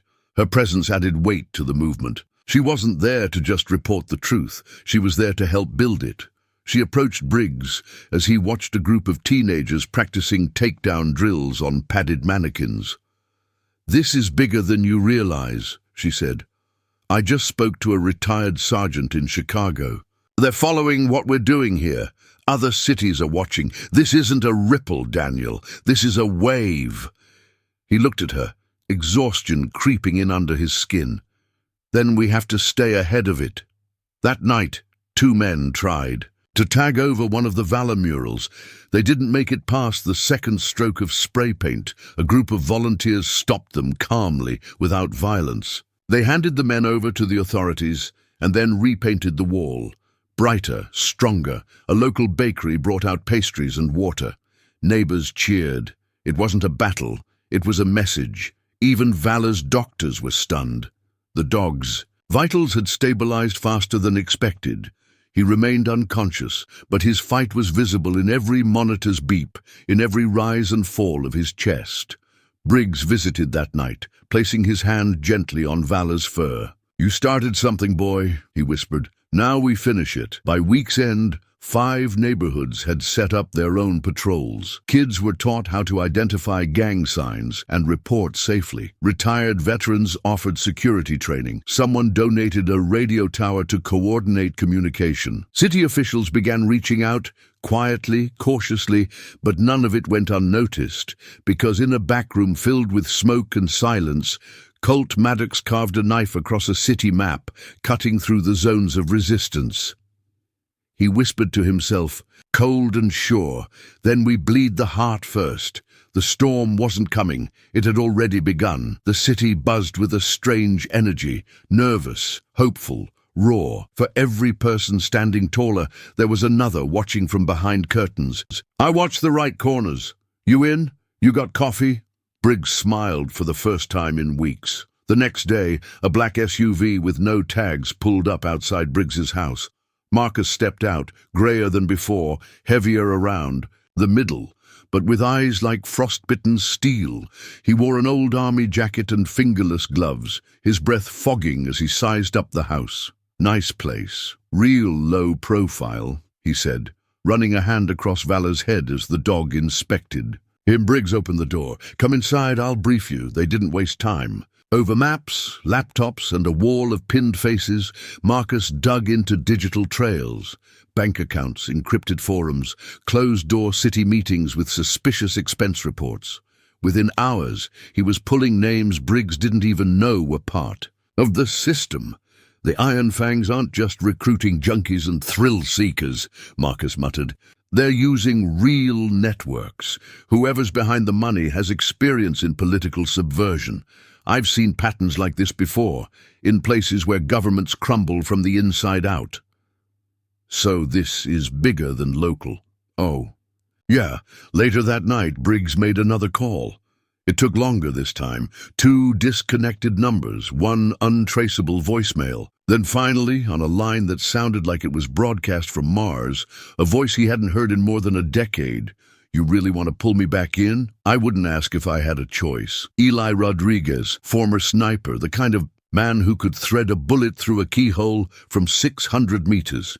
Briggs had seen him do it in Kandahar once, when it meant saving a family from being burned alive in a roadside house. Eli arrived the next morning on a motorcycle, his breath freezing in the air, a long case slung over his shoulder. He nodded at Briggs, scratched Valor behind the ear, and said nothing for a full minute. "You said the Fangs took a shot near a school," he finally muttered. "That's not just muscle flexing, that's moral erosion." "Exactly why I called. You." By the 3rd day, Briggs's garage was no longer just a workspace. It was a war room. Nora worked at a corner desk, compiling data for what she called the Big Drop, an expose article that would rip the Iron Fangs out of the shadows. Marcus hacked through encrypted chatter, tracing funds from shell corporations back to a source overseas. Eli coordinated routes, ambush points, contingencies for when, not if, the Fangs retaliated. They worked like ghosts, quiet, efficient, controlled. And all the while, Valor patrolled the neighborhood, moving with local watch teams that had begun, forming in response to the school scare. Kids came to pet him. Veterans offered to train him in basic protection drills. In a matter of days, the dog had gone from mascot to sentinel, a silent reassurance that someone was still standing between the innocent and whatever storm loomed ahead. Word spread fast. A corner store owner reported turning away 2 iron fangs. Members without fear for the first time. A city bus driver refused to reroute despite threats. A local pastor hosted community night again, this time under the quiet guard of Valor, and 3 Vietnam vets who hadn't worn their uniforms in decades. In these tiny, defiant acts, something sparked. Briggs felt it. It wasn't much, but it was enough. Then came the break. Marcus looked up from his laptop late one night, eyes hard. They're prepping something big. How big? Shipment big. Multiple containers. Coming through the rail yard south of the city. They're planning for war. Briggs looked at Valor, then at Eli, who was already checking his rifle for dust. Then we hit them first. The sun cracked over the rooftops of St. Louis, coloring the sky in hues of gold and fire, but it brought no warmth. Not today. Not in a city that was starting to feel more like a battlefield than a home. Overnight, word had spread like lightning across neighborhoods and precincts alike. Valor was alive. Broken, yes, but breathing. That dog had survived a 14-story fall with nothing but a frayed tarp and a miracle. The entire country had seen it happen. And now, the entire country was watching what would happen next. Daniel Briggs stood in front of a folding table set up at the edge of the Jefferson Park community lot. Behind him, boxes of supplies were being unloaded. Vests, radios, and training. Dummies shaped like attackers. Across from him a crowd had gathered. But I've got Valor, she let out a dry laugh. That dog's worth more than half this city's police force. I'm in. The next morning, Briggs and Nora met in a diner on the outskirts of town, the kind of place where the waitress knows when you want your eggs before you order. Nora wore jeans, combat boots, and a leather jacket worn thin at the elbows. Her red hair was tied back, and her eyes scanned the room as if bullets might fly any second. They shared information in hushed tones over coffee and hash browns. She had contacts in City Hall, people who whispered about council members taking bribes, about permits being pushed through with no signatures. She showed him photos of men in iron fangs patches standing beside officials, shaking hands at ribbon cuttings. They're buying legitimacy, she said. Briggs nodded. And using fear to keep anyone from calling it out. That night, they started gathering names, people who'd been threatened, shop owners paying protection money. A retired teacher who'd been beaten after reporting suspicious activity behind her school. The story started to form, not on paper, but in blood and silence. Valor became more than just a partner. He became the face. Briggs made sure people saw him patrolling schoolyards, walking with elderly residents in parks, sitting quietly during town meetings. People began whispering again, but not in fear. This time, they were whispering hope. The resistance wasn't loud. It didn't march or carry signs. It moved in whispers and side glances, in business owners who stopped paying and kids who dared to wear red and blue in neighborhoods where the fangs demanded black and chrome. And Maddox noticed. A shop that had refused to close early was torched. A pastor who'd spoken against the gang was found beaten behind his chapel steps. Briggs's own patrol car was vandalized one night, windows shattered, tires slashed. But worse was the message spray-painted across the hood. Tell your mutt. We're coming. Briggs didn't report it. He just stood there, staring at the dripping paint. Valor beside him, tail still, breath steady. They're trying to provoke you, Nora warned. If you go rogue, they win.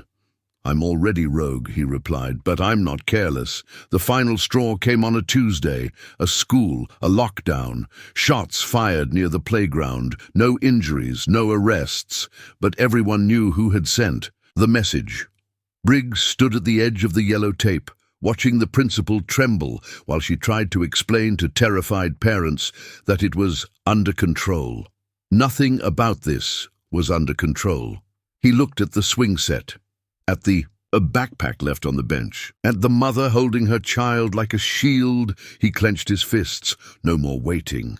He went home and cleared out a drawer full of case files the department had closed.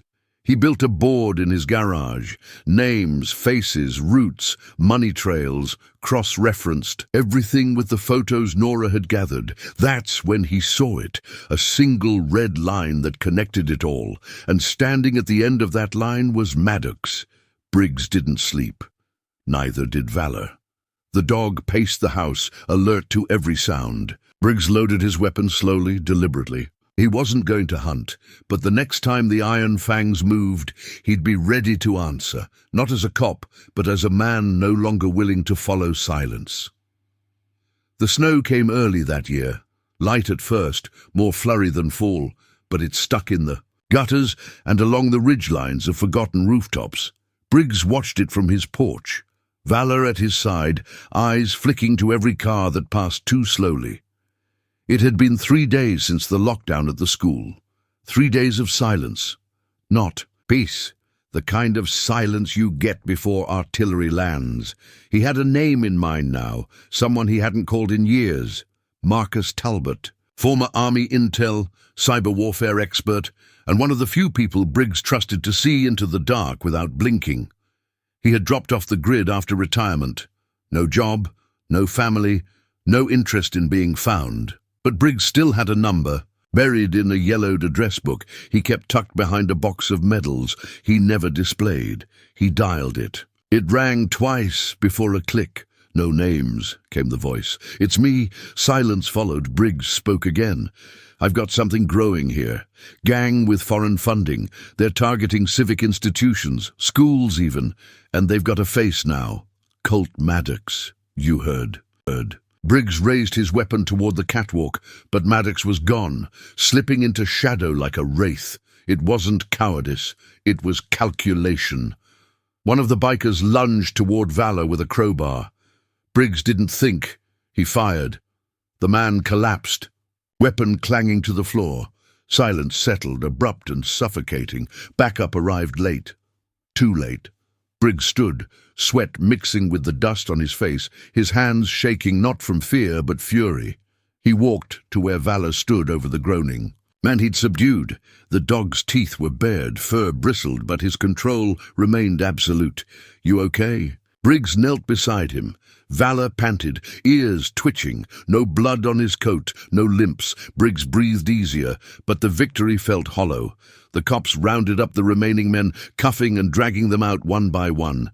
Some sneered, some spat. Not one of them said a word about Maddox. Briggs leaned against the doorway, staring at the exit where Maddox had disappeared. He remembered that look from the war, the look of someone not surprised by failure. Because failure wasn't the end, it was just a recalibration. Maddox hadn't lost anything. If anything, he'd gained something. He'd seen the dog, and he hadn't flinched. At the precinct, Briggs filled out his report in silence, typing the words like confessions he didn't want to admit. Suspect Colt Maddox escaped on foot. Valor. Neutralized a hostile armed with a blade. 3 suspects in custody, 4 others fled. Later, at home, Briggs sat on the porch of his small 1-story brick house, Valor beside him on the step. The wind had picked up. He sipped a lukewarm beer, the kind he only drank after deployments, the kind that tasted like smoke and memories. Across the street, porch lights flickered on and off, timers set to make people feel safe, but nothing about the night felt safe anymore. Briggs looked down at his partner. "He didn't see you as a dog." Valor tilted his head. "He saw you as something else. A threat, a symbol." The next day, Briggs visited the precinct's evidence room and pulled a folder. Inside were reports, older ones, incidents dismissed as isolated, vandalism, intimidation, stolen police radios, defaced military monuments.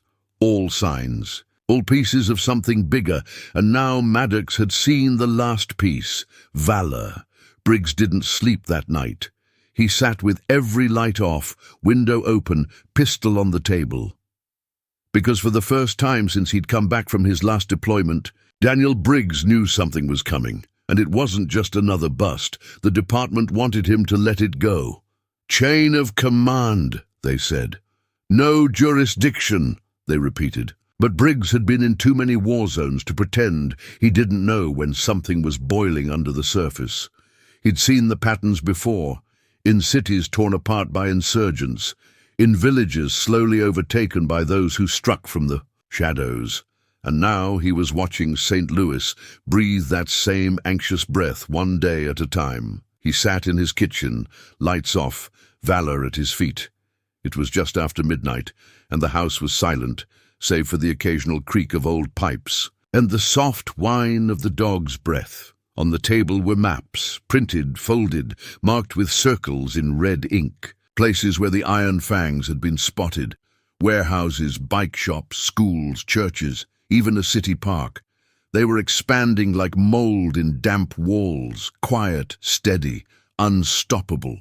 Briggs sipped stale coffee, his fingers tapping over a stack of incident reports that no one had wanted to investigate. But he wasn't waiting anymore. The rules weren't helping. The orders weren't stopping anything. So he started making his own. The first person he called was Nora Price. He hadn't spoken to her in years, not since the funeral of a mutual friend, another Marine who didn't make it back in one piece. Nora had once been a fierce war correspondent, but when the cameras moved on, she stayed behind, embedded with Marines, then home again, lost and restless like so many others. Now, she worked for a local paper, the kind no one really read unless their names were in it. She answered after the third ring. Her voice was groggy but still edged in steel. "Briggs, that you?" "Need your eyes," he said. "And your questions." There was a pause. "Is this about the Fangs?"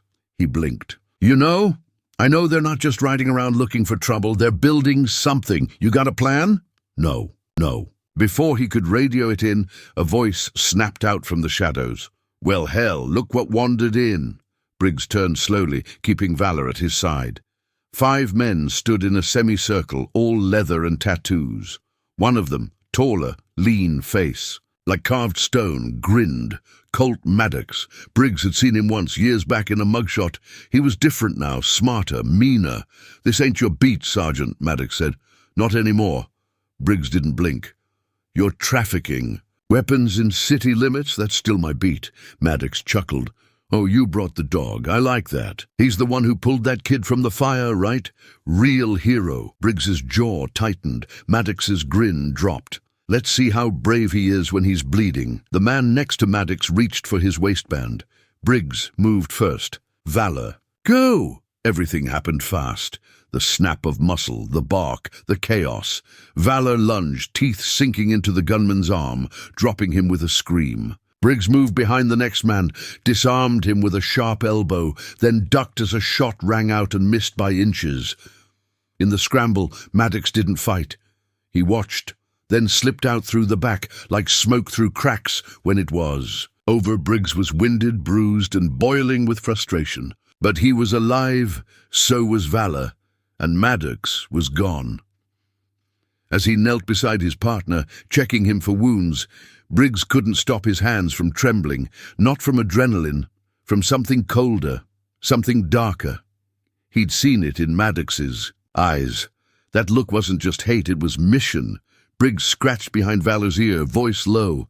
"This ain't just a gang, this is a war." He stood and looked at the skyline, the sirens echoing toward them once more, and for the first time in years, Daniel Briggs didn't feel like a cop. He felt like a soldier again. The warehouse sting should have shut the whole operation down. At least that's what the department had hoped. But Briggs knew better.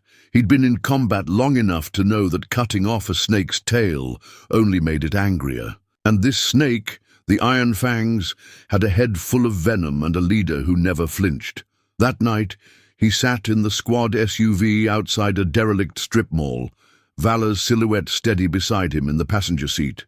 The city buzzed in low. Frequencies, the dull hum of traffic, the pop of distant fireworks or gunshots, it was hard to tell anymore. Briggs had the warehouse address circled on a printed map and 3 red markers pinned on surrounding buildings. Word on the street said the Iron Fangs were moving something big again. He checked his watch. Midnight. The air was heavy. No breeze. Just the kind of stillness that sets off every warning bell in a man's gut. He looked at Valor. "You ready?" The dog answered with a quiet whine and a focused stare out the windshield. They moved under cover, through back alleys where the pavement cracked like old scars. Briggs approached the warehouse side entrance, crouched low, and tapped twice on the concrete. Valor's body went tense, then forward, tracking scent, sound, presence.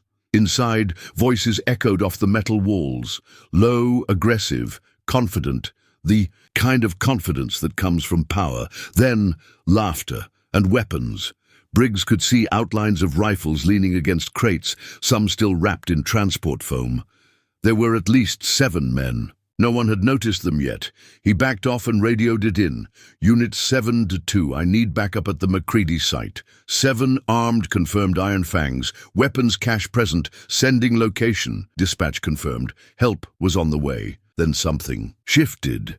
A shout, a glint of steel, and the unmistakable snap of Valor launching into action.